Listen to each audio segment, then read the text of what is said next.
啊，乡亲啊，继续来看台语天后江蕙浪10年，再度来举办着演唱会。昨暝伫台北的小巨蛋，一开场就连唱3条的招牌歌。伊嘛甲歌迷会室咧，讲因为进前为着流感来住院，所以甲演唱会延期。伊嘛邀请着歌迷做伙来祈福，祈祷台湾平安度过这届的风台。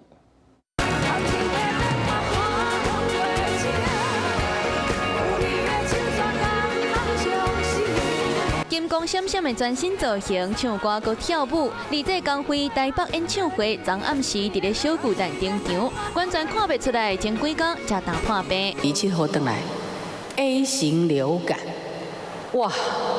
我们歌手最怕的就是感冒。对，本来是要跟大家过父亲节的，还有9号的观众朋友们。 在此呢，跟你们说声抱歉。原定头一场台北演唱会办伫咧父亲节，所以因为江蕙着 A 型流感，延到昨昏。不过，伫这复原的状况敢若袂歹，真有诚意，唱超过40条经典歌曲。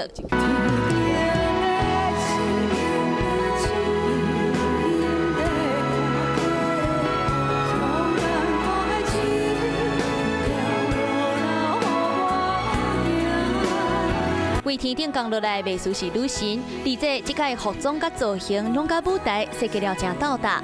看红台伫要来呀，而这嘛要求观众做伙祈福。啊，这个红台吼，咱我会画3声，你叫伊像，好不好？像，来，像，像啦！结月人甲买将大家真欢喜，中间的影片阁有歌坛的天王天后张清芳、阿妹、张学友等人现身，啊那 VIP 嘛有惊喜。原来昆凌拄好做32岁生日，周杰伦带伊做伙来看江蕙的演唱会，啊那费玉清是用心送一组大型的蝴蝶花礼。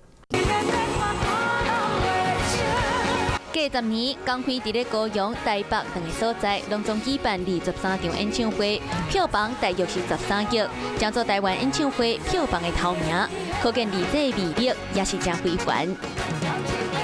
Hello， 我是张新文，想要抢先掌握最及时的新闻资讯吗？赶快订阅、按赞、开启小铃铛，锁定华视新闻 YouTube 频道。